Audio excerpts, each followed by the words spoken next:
Am I audible all of you? तो start करते हैं आज की क्लास।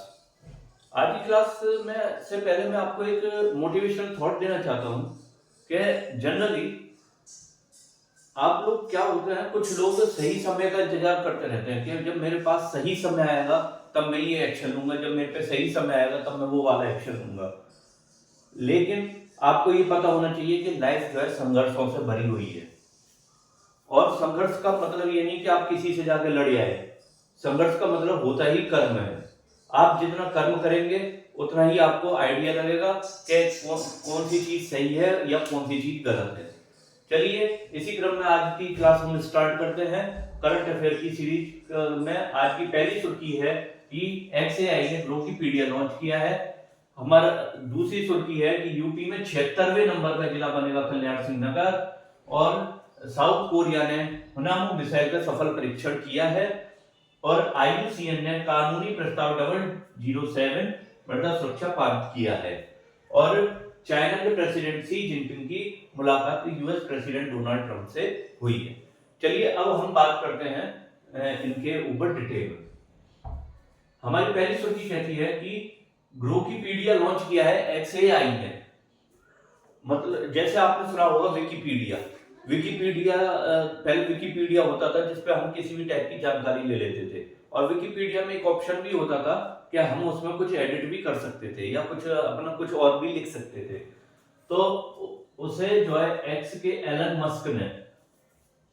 मस्क ने अपना ग्रोकीपीडिया लॉन्च करा है। और उसे एआई के थ्रू उस पर जानकारी रहेगी। और उनका कहना, और एलन मस्क तो आप देख ही रहे हैं किसी ना किसी चीज में तो वो आई जा रहे हैं। पहले ट्विटर को उन्होंने एक्स करा, अब XAI से ग्रोकीपीडिया को लॉन्च करा है एलन मस्क ने। अब बढ़ते हम अपनी दूसरी सुर्खी की तरफ। दूसरी सुर्खी कहती है कि यूपी में 76वें नंबर का जिला बनेगा कल्याण सिंह नगर। अब दरअसल यूपी में जहां पे ये कल्याण सिंह निवासी थे वो क्षेत्र था अतरौली। अब अतरौली और उसके आसपास एक क्षेत्र है डिवाई और गंगीरी, इन तीनों तहसीलों को मिलाकर के या कुछ पोर्शन लेके यूपी में 76वें नंबर के जिला बनने की कवायद करी जा रही है।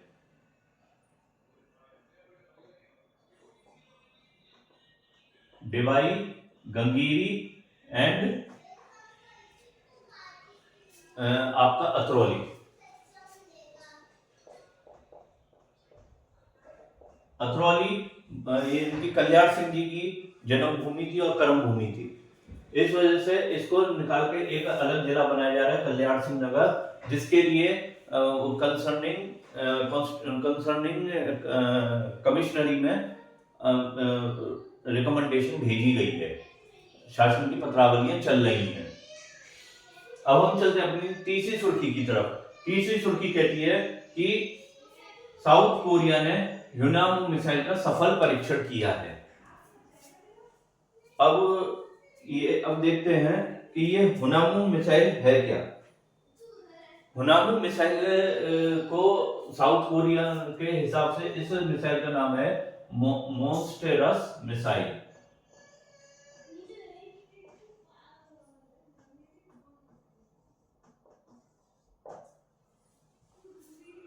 मॉन्स्टरस मिसाइल मतलब इसे एक तरीके से राक्षसी टाइप का नाम दिया है। अब मिसाइल से एक क्वेश्चन और क्रिएट हो जाता है। अभी रूस ने 2 दिन पहले एक अपनी मिसाइल का परीक्षण किया था जो कि मैंने आपको क्लास में समझाया था। उसका नाम था बुस्तवेनिक।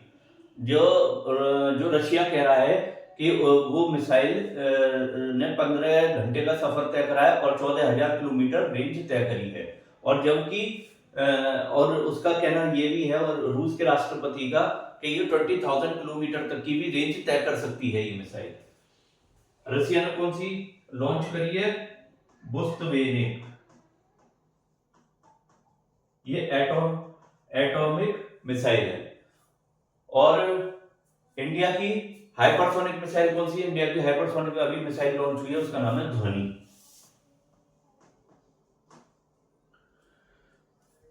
तो दोस्तों, सफलता एक सफलता एक मतलब अचीव करने वाली चीज नहीं है, एक अनवरत रूप से चलने वाली चीज है। अगर आपको लगातार किसी चीज में रमे रहेंगे, करते रहेंगे, तो उसमें जितनी प्रैक्टिस आपकी होगी उतना ही आपके सफल होने के चांसेस बनते चले जाएंगे। जैसे बोलते हैं हम, practice makes a man perfect. अब हम आगे बढ़ते हैं अपनी अगली खबर की तरफ। हमारी अगली खबर कहती है कि IUCN ने कानूनी प्रस्ताव 007 मृदा सुरक्षा पारित किया है। अब आपको पता होगा कि IUCN की स्थापना कब हुई है? IUCN की स्थापना हुई है 1948 में।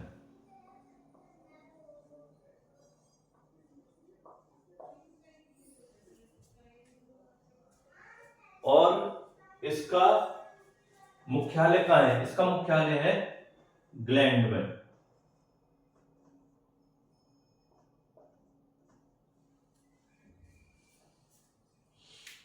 तो इन्होंने IUCN ने कानूनी प्रस्ताव 007 मृदा सुरक्षा पारित किया है। ये किसके लिए करा है? सॉइल इरोजन को रोकने के लिए। सॉइल इरोजन को रोकने के लिए।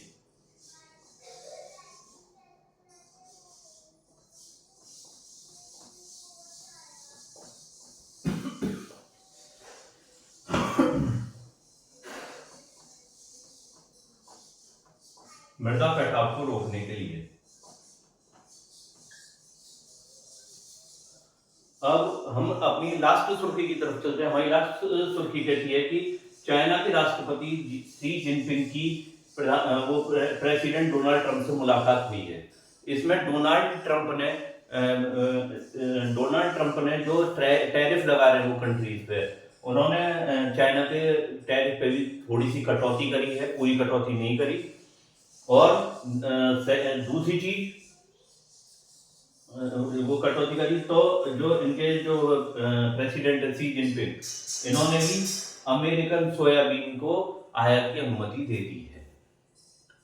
तो दोस्तों, इसी के साथ आज की सुर्खियां समाप्त होती हैं। नमस्कार।